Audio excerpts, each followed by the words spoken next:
ரசூல் ஸல்லல்லாஹு அலைஹி வஸல்லம் முன்னாடி நிப்பாட்டி அவங்கள இஸ்லாத்தை ஏற்றுக்க வைக்கிறான்.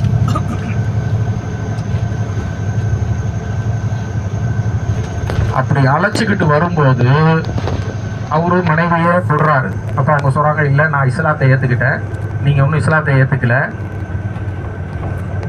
அதனால நம்ம ரெண்டு பேருக்கும் கணவன் மனைவிங்கிற உறவு கிடையாது.